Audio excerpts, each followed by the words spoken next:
Print media YouTube channel వాళ్ళందరికీ పేరు పేరున నమస్కారం.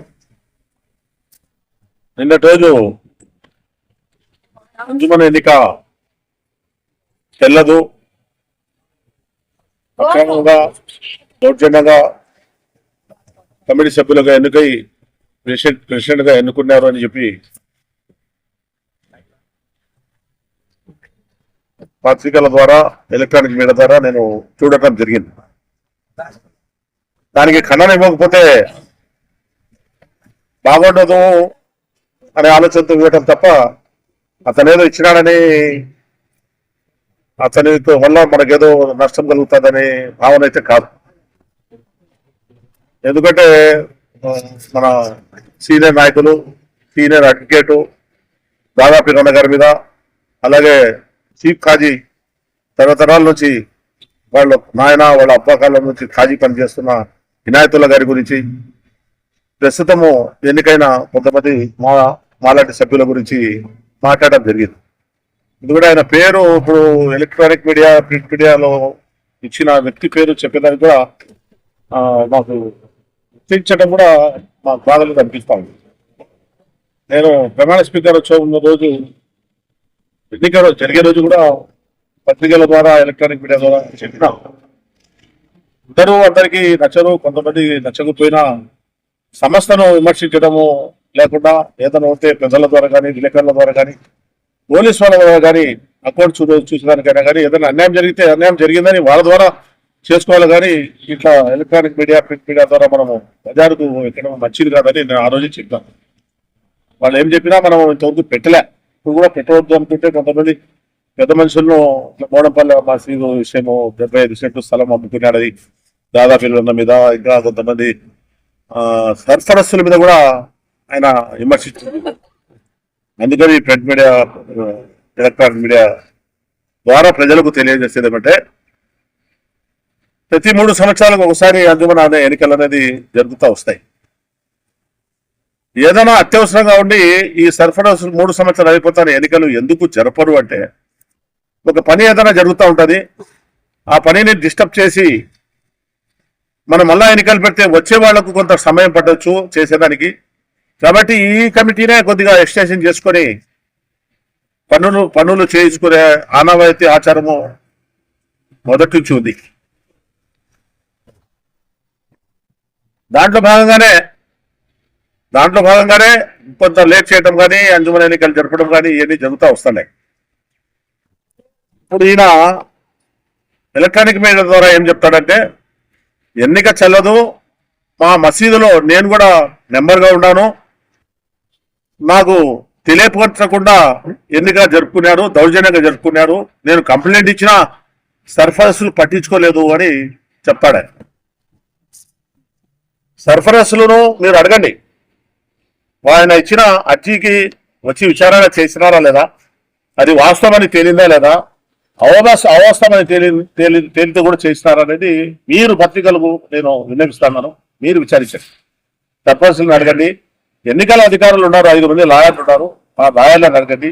ఆయన ఇచ్చిన అర్జీ తగ్గట్టు కాదు, ఆయన ఏదో అంజుమన్కు ఎన్నిక కాబడలేదు కాబట్టి ఆ మాదిరికి చెప్తున్నారు అని చెప్పి మసీదుకు సంబంధించిన 40-50 మంది సంతకాలు పెట్టి ఈ ఎన్నికల అధికారులకు ఇవ్వడం జరిగింది. ఆయనను ఎందుకు పిలవలేదు, ఆయన నేను మసీద్ కమిటీ నెంబరు అని అంటున్నాడు, వాస్తవమే. ఎందుకు పిలవలేదు అంటే, ఆయన సర్ఫరస్సుగా ఎన్నికై సర్ఫరస్ పదవిలో ఉండి నేను అంజుమన్ సర్ఫరస్కు ఉండను అని చెప్పి రాజీనామా చేశాడు. ఆయన ఏ రోజు కూడా మసీదుకు కమిటీ, అంజుమన్ కమిటీకి నెంబర్గా ఎన్నుకోలే.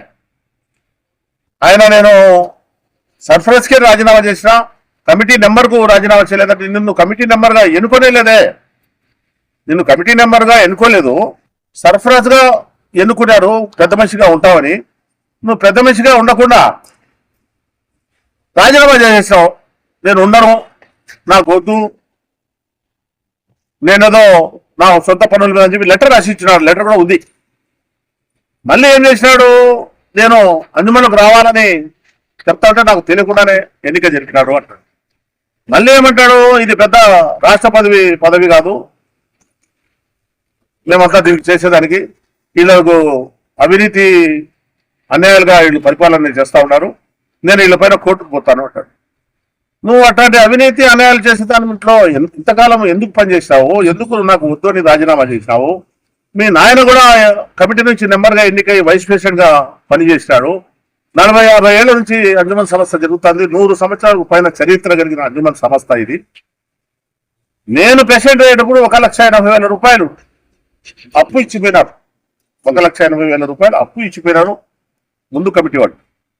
మేము ప్రెసిడెంట్ అయిన తర్వాత దాన్ని అభివృద్ధి చేసి 1 కోటి రూపాయల దాకా డబ్బు జమ పెట్టి కాంప్లెక్స్ కట్టించిన మీరు ఎదురుగా చూస్తున్నారు. కాంప్లెక్స్ 10 రూములు అంజుమన్ కట్టించింటే ప్రెసిడెంట్ భాష టైంలో కట్టించినారు.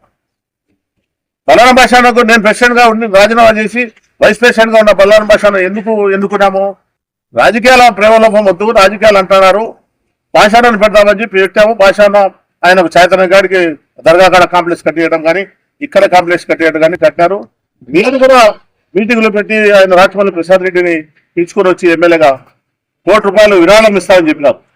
అట్లా అవినీతి అన్యాయమైన సంస్థకు ₹1 కోటి విరాళం ఎట్లా ఇస్తారని చెప్తారు మీరు? ₹1 కోటి విరాళం ఇస్తారని చెప్పి 47 లక్షల రూపాయలు డబ్బులు ఇచ్చినారు. 47 లక్షలు డబ్బులు ఇచ్చినారు. ఇప్పుడు అన్యాయమైన సంస్థ ఇది. సంస్థ నిన్ను తీసుకోకపోతే అన్యాయమైనది, నిన్ను తీసుకుంటే న్యాయమైనది. ఏమి చట్టం ఇది? నిన్ను తీసుకోకపోతే అన్యాయమైనది, నిన్ను తీసుకుంటే అది మంచిది. ₹1 కోటి నువ్వు అలౌ చేసి 47 లక్షల రూపాయలు ఇప్పించినావు. పనులు పూర్తి కాలే. ఇప్పుడు కొత్తగా కమిటీ రాలే. సర్ఫేసుల ఆధ్వర్యంలోనే కొంతమంది పనిచేసి ₹1.5 కోటి పని ఇప్పుడు జరుగుతూ ఉంది. ₹1.5 కోటి 40 లక్షలు ఆయన ఇచ్చింది కాక ₹1.5 కోటి పనులు ఇప్పుడు జరుగుతూ ఉన్నాయి. పనులు జరగాల్సిన ఇంకా ఉన్నాయి. నువ్వేం చెప్తావు? సర్ఫరస్ అన్యాయంగా ముక్తార్ను ఎన్నుకున్నారు, వాళ్ళు అవినీతిని గురించి నేను బయటికి తీస్తా. నేను ఇంతకుముందు ఆయన మీద దాదాపు ఆయన మీద కేసులు ఉన్నాయి, ఆ కేసులు స్టేటస్కు తెచ్చుకొని నిలబెట్టుకున్నారు, నేను కోర్టు తలుపులు తడతా అని చెప్తావు. నువ్వు ఎవరయ్యా? నీకు క్రికెట్ బుకింగ్ కేడీ లిస్ట్ ఉంది నీకు, వంటల్లో రౌడీ లిస్ట్ ఉంది నీకు, చూస్తావు. అయినాను ఒక రాజకీయ పార్టీలో పనిచేస్తున్నావు, మున్సిపల్ కౌన్సిలర్గా ఎన్నికైనావు, మున్సిపల్ వైస్ చైర్మన్గా పనిచేస్తున్నావు, రాజకీయ పార్టీలో పనిచేస్తున్నావు. కాబట్టి మేము సర్పరస్గా పెట్టుకుంటే మా సంస్థకు మా వ్యవస్థకు ఏమైనా ఉపయోగపడతావని నిన్ను తీసుకున్నారు. నువ్వు 2 సంవత్సరాలకే రాజీనామా పెట్టేసి నేను చేయలేనని చెప్పి నా వ్యక్తిగత కారణాల వల్ల చెప్పి లెటర్ ఇచ్చినావు. నువ్వు ఏమైనా చేయాలనుకుంటే ముందు నుంచి దానికి దూరం ఉండకూడదా? నువ్వు ఇక్కడ పనిచేసి మళ్ళీ నువ్వు ఇప్పుడు వస్తానని చెప్పి నన్ను తీసుకోమని నాకు తెలియకుండా ఎన్నికలు జరిపినాయి అని చెప్తాంటే నువ్వు ఇచ్చిన అర్జీల మీద విచారణ జరిగిందా లేదా నువ్వు చూసుకోవాలి కదా. విచారణ చేసి ఎన్నిక కరెక్ట్గా జరిగిందని నిర్ధారణకు వచ్చిన తర్వాతనే ప్రెసిడెంట్ ఎన్నిక జరిపినారు. ప్రెసిడెంట్ ఎన్నిక తలుపులు మూసుకుని వాళ్ళే చేసుకుంటారని చెప్తారని విలేకరుల ద్వారా ఇంకా మసీదుల కమిటీలకు సంబంధించిన వాళ్ళు 200 మంది కూర్చోబెట్టి ఎన్నిక జరిపినారు. ఎన్నికల అధికారి 4 సార్లు అడిగినారు, ఏకగ్రీవంగా ముక్తార్ గారిని ఎన్నుకున్నారు, మీరేమన్నా పోటీ చేస్తున్నారా అని. విలేకరులే సాక్ష్యం, దీనికంతా విలేకరులే సాక్ష్యం. నువ్వేదో నిన్ను తీసుకోలేదని చెప్పి నువ్వు వితండవాదం చేస్తూ మేము కోర్టుకు చేస్తాను, అది చేస్తా ఇది చేస్తా అంటే ప్రజలు నమ్మే పరిస్థితులు లేరు.